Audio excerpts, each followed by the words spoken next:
with your streams and floods lab. A lot of the lab hopefully is going to be kind of straightforward. Just carefully read those questions that you're given. But there are some that are kind of a little bit like, huh, what's he talking about? So, for example, in question 9.6, you are going to determine, looking at topographic maps, if a stream is in the youthful stage, mature stage, or old age stage.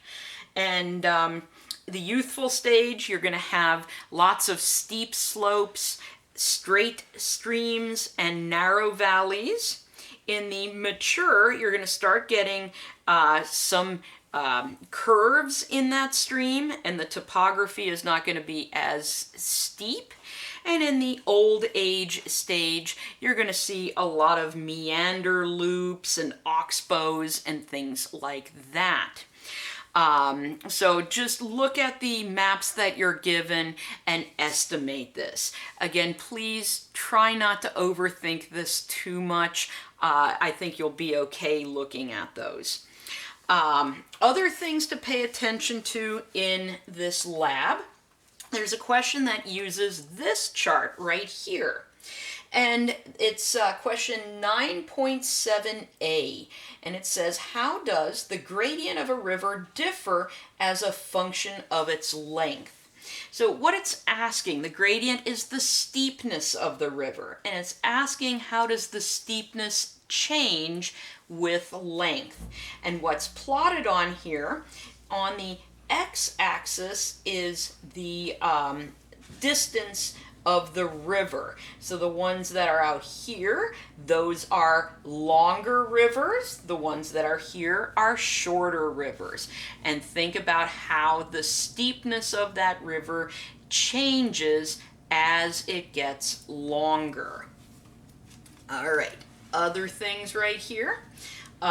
If we look down here at the question 9.9, it says, what accounts for the swiftness of water within the shut-ins? So there's this area where we have kind of this soft rock here, we have a meandering stream, it hits this harder igneous rock, races through that area, that's the area called the shut-ins, and then we have this area down here where the stream's relatively straight. And so it's basically asking what kind of characteristics would we have of the rocks here that make the water flow so much faster.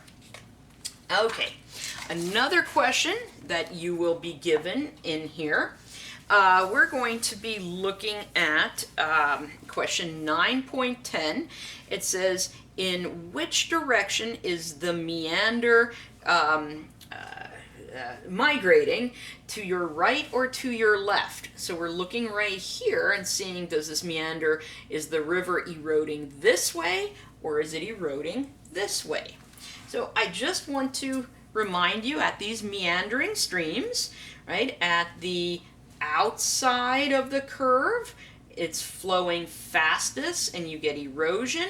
The inside of the curve, it's flowing slower, you get deposition.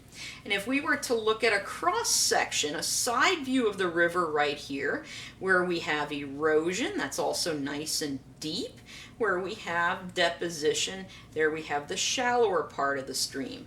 So now take what you saw there, look over here and figure out where is erosion happening, where is deposition happening, and that should tell you in which direction the stream is migrating.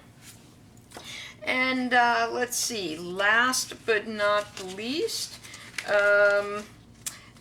let me find the right page here. You have a question somewhere along the line which asks, if you are living along Sulphur Creek right here, you're living somewhere down here, and they decide to urbanize the area up here, should you be concerned?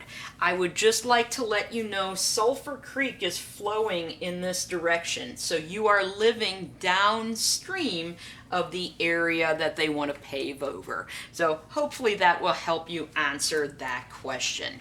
As always, if you have any other questions, please let me know.